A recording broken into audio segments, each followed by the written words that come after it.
3, 2, 1. Dahulu kala, berdirilah dua kerajaan yang bernama Kerajaan Bimantara dan Kerajaan Ganeswara. Kerajaan Bimantara yang dipimpin oleh Raja Kalanda Bimantara dengan permaisurinya yaitu Nyai Respati Bimantara. Mereka dikaruniai seorang putra tampan, gagah dan bijaksana yang mereka namai dengan Raden Ganendra Bimantara. Kerajaan Bimantara merupakan kerajaan kaya, masyhur dan memiliki rakyat yang hidup sejahtera. Saat Raden Bimantara beranjak dewasa, sang raja mengalami sakit parah dan kemudian wafat.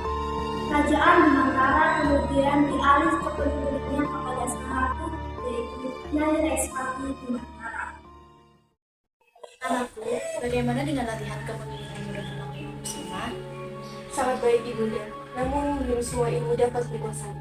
Baiklah anakku, belajarlah lebih giat supaya kamu bisa cepat menggantikan posisi ibunda, karena usia ibunda sudah tak muda lagi. Maaf Baginda Ratu, apakah ini tidak terlalu cepat untuk Raden Ganendra menggantikan peran Baginda? Aku tahu Panglima, namun jika tidak Ganendra, siapa lagi yang pantas menggantikan posisiku? Anakku hanya satu, keputusanku juga sudah bulat. Aku berjanji akan terus berusaha ibunda. Baiklah anakku, ibunda ada upaya untuk memperkuat posisimu sebagai penerus ibunda kelak. Bagaimana jika kamu ibunda jodohkan dengan sang putri dari kerajaan lain? Baiklah ibunda, dengan berat hati hamba akan menerima. Keesokan harinya, Raden Ganendra melakukan pelatihan bertahan hidup di hutan bersama Panglima Kusuma. Raden, sebaiknya kita beristirahat saja di sini, karena langit sudah petang dan bulan sudah menunjukkan keberadaannya. Apakah kita akan bermalam di dalam hutan? Ya, ini termasuk dalam pelatihan kita. Bukankah itu terlalu berbahaya? Entah mengapa firasatku mengatakan akan terjadi hal buruk di sini. Tenanglah Raden, ada hamba yang akan menjagamu di sini. Sekarang kita berburu untuk santap malam ini. Baiklah, lebih baik kita berpencar untuk mempercepat dalam menangkap hasil buruan. Ya. Namun, tanpa sepengetahuan Raden Ganendra, Panglima Kusuma memiliki niat jahat. Sang Panglima pun diam-diam mengikuti Raden Ganendra dengan tombak di tangannya dan langsung melemparkannya dengan sengaja ke arah Ganendra. Maaf, sangat mudah dibodohi Raden Ganendra. Kau ternyata berkhianat, Panglima. Selamat tinggal, Sang Raden pun terjatuh dari jurang yang di bawahnya terdapat laut dengan ombak yang tinggi. Kemana anakku? Kenapa hingga saat ini dia tidak kunjung kembali? Mana ampun, hamba membawa kita. Berita apa Panglima? Kenapa aku pulang sendirian? Di mana anakku? Kenapa kau tak pulang bersamanya? Maaf Baginda, Raden menghilang saat kami berburu di dalam. Apa? Bagaimana itu bisa terjadi? Apa kau tidak menjaga putraku dengan baik? Ampun Baginda, hamba tidak tahu alasan mengapa Raden menghilang. Namun bisa saja Raden takut untuk menghindari perjodohan dengan putri. Dan yang saya khawatirkan, ini pun tentang binatang buas saat kami berburu di dalam. Apa? Sekarang juga kamu dan prajurit yang lainnya pergi mencari putraku sampai ketemu. Perintah hamba terima Baginda. Bagaimana ini? Bagaimana jika putraku diterkam oleh binatang buas? Apa dia bisa kembali dalam keadaan selamat? Jika tidak, siapa yang akan menggantikan posisiku? Di lain waktu, Raden Ganendra terbawa ombak sampai ke tepi pesisir pantai kerajaan Ganeswara. Ya, pemandangan pantai ini, entah mengapa pantai ini semakin cantik sama seperti ibu putri. Terima kasih atas usianya, Mbok. Lihatlah putri. Siapakah tuan muda yang terdampar di pesisir pantai kerajaan kita? Entahlah, Mbok. Mari kita hampiri tuan muda tersebut. Tidak berselang lama, setelah sang putri meminta para prajurit untuk memindahkan pemuda tersebut ke dalam istana, tepatnya di kamar khusus pelayan yang tersedia. Mbak, tolong ambilkan perbat dan kotak obat ya. Baiklah Tuan Putri, tetapi biarkan hamba saja yang mengobatinya. Tak apa Mbak, aku bisa. Ini kotak dan perbannya Tuan Putri. Terima kasih, Mbok. Mbok, apa sebaiknya kita panggil Tabi? Entah mengapa dia tidak bangun-bangun sama sekarang. Menurut hamba tidak perlu Putri. Sebaiknya kita tunggu sebentar lagi. Mungkin dia akan bangun. Di mana ini? Kemana perginya pengkhianat itu? Siapakah engkau? Apakah engkau yang membawaku ke sini? Tuan Putri, mundur. Hamba takut dia akan melukaimu. Tidak apa-apa, Mbok. Namaku Citraloka Ganeswara. Tadi aku menemukanmu di tepian pantai dengan dalam keadaan terluka. Jadi aku memutuskan untuk menolongmu. Ternyata begitu. Terima kasih sudah menolong hamba, Tuan Putri. Siapakah namamu Tuan Muda dan dari manakah engkau berasal? Nama hamba adalah Aksa, dan hamba berasal dari wilayah Bimantara. Kerajaan Bimantara?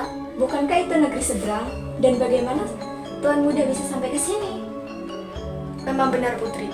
Hamba terluka saat berburu di hutan dan tanpa dapat disadari hamba terjatuh dari atas tebing laut. Jika begitu, apa yang akan Tuan Muda lakukan sekarang? Maaf, Tuan Putri. Jika hamba lancang, bersediakah Putri mengizinkan hamba untuk singgah di sini barang sebentar? Jikalau boleh, tolong berikan hamba pekerjaan yang tersedia di kerajaan ini. Hamba dapat melakukan apapun, Tuan Putri. Tentu saja saya bersedia, Tuan. Sepertinya posisi tukang kebun sedang kosong di sini. Apakah berita tersebut benar, Mbok? Berita tersebut benar, Putri. Tetapi apakah Tuan Muda tersebut bersedia melakukan pekerjaan tersebut? Entahlah, Mbok. Aku akan tanyakan terlebih dahulu. Tuan Muda, sepertinya posisi tukang kebun sedang kosong di sini. Mohon maaf, saya tidak bermaksud untuk merendahkan harga diri Anda. Tetapi hanya pekerjaan tersebut yang tersedia di kerajaan ini. Tidak apa-apa, Tuan Putri. Hamba sungguh sangat berterima kasih karena Putri sudah mau menyediakan pekerjaan untuk hamba. Baiklah, jikalau begitu, sekarang Tuan Muda istirahat terlebih dahulu sebelum memulai bekerja. Baiklah, Tuan Putri. Salam ayahanda tercinta. Duduklah, Putri. Kudengar kau membawa seorang pemuda ke dalam istana.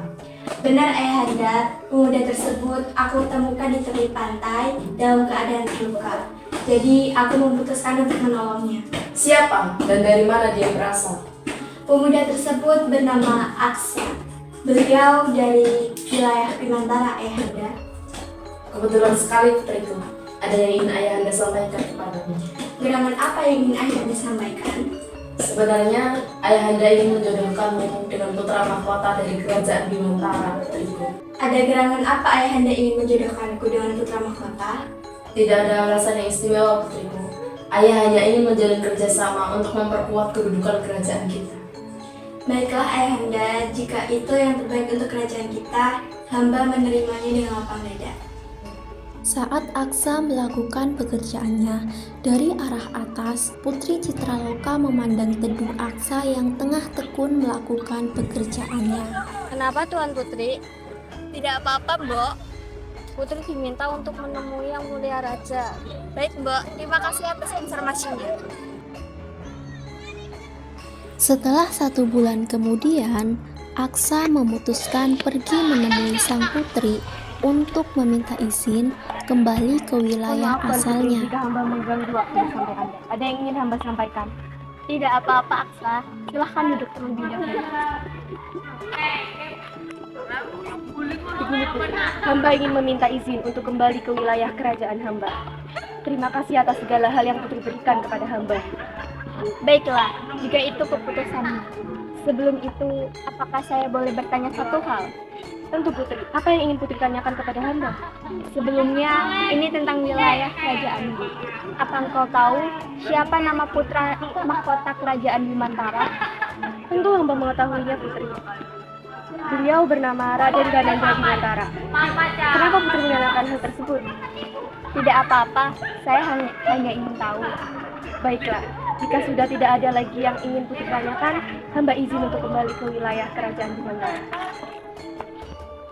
Di lain tempat, tepatnya di kerajaan Bimantara, Panglima Kusuma merencanakan pengancaman terhadap ratu agar bersedia memberikan tahta kerajaan kepadanya. Salam Ratu, ada yang ingin hamba bicarakan. Apa yang ingin dilakukan kepadaku, Panglima? Sudah 1 bulan terlewati, tetapi misi pencarian Raden belum juga membuahkan. Bagaimana tindakan Ratu selanjutnya? Kita tidak mungkin membiarkan kerajaan Bimantara dalam kekosongan tahta. Apalagi Baginda akan melepaskan kedudukan kepada Ratu. Persetan dengan tahta dan segala macamnya. Aku hanya ingin putraku kembali untuk saat ini. Bagaimana jika Raden kembali hanya tinggal nama? Apa yang kau bicarakan, Panglima? Aku yakin Ganendra masih hidup. Begini saja. Bagaimana jika tahta kerajaan ini diberikan saja kepada? Maaf, Panglima, tapi aku tidak bisa. Mengapa, Baginda? Selama ini hamba telah mengabdi kepadamu. Namun di mana kepercayaanmu? Aku hanya akan memberikan tahta kerajaan ini untuk putraku seorang. Baginda Ratu, andai jika Baginda langsung menyetujui permintaan hamba, hamba tidak akan melakukan hal seperti ini. Hamba akan bertanya satu kali. Baginda bersedia memberikan tahta tersebut atau tidak? Apa yang kau lakukan, Panglima? Jawab saja pertanyaan hamba, Ratu. Aku, Ratu Raispati Bimantara, tidak akan memberikan tahta kerajaan ini kepadamu, Panglima. Bertepatan dengan itu semua, Apa yang kau lakukan pada ibuku, Panglima? Berani-beraninya ternyata Raden telah sampai di wilayah kerajaan. Maaf, Panglima, tetapi pengkhianatanmu lah yang memberiku jalan untuk melihat rupanya.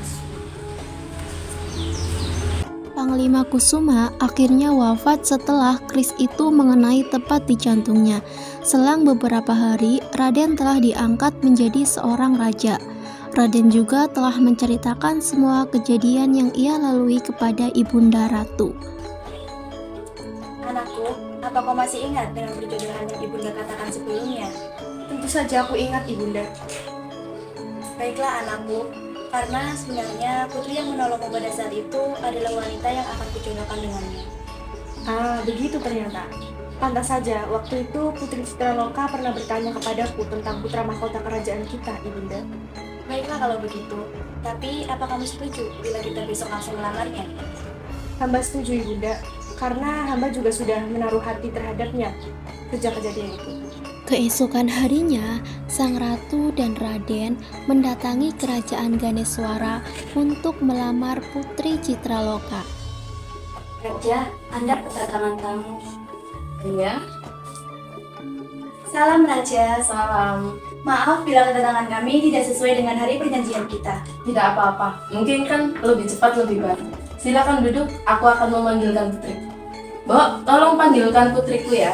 Baiklah, Baginda. Duduklah. Terima kasih ya, Mbok. Putriku, perkenalkan, mereka adalah keluarga kerajaan Bimantara yang ayahanda ingin jodohkan kepadamu. Tunggu, Aksa, apakah benar ini kau? Ada apa putriku? Kau sudah mengenalnya?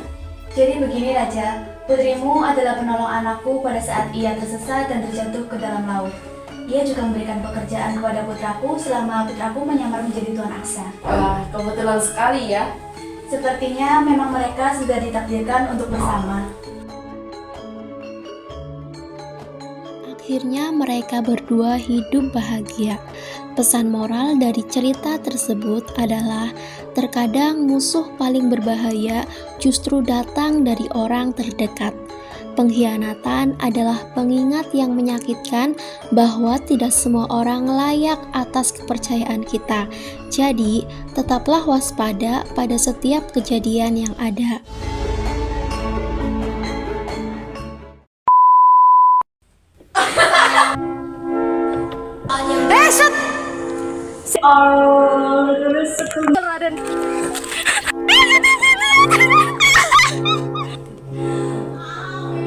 Banyak khawatir. Ngomong.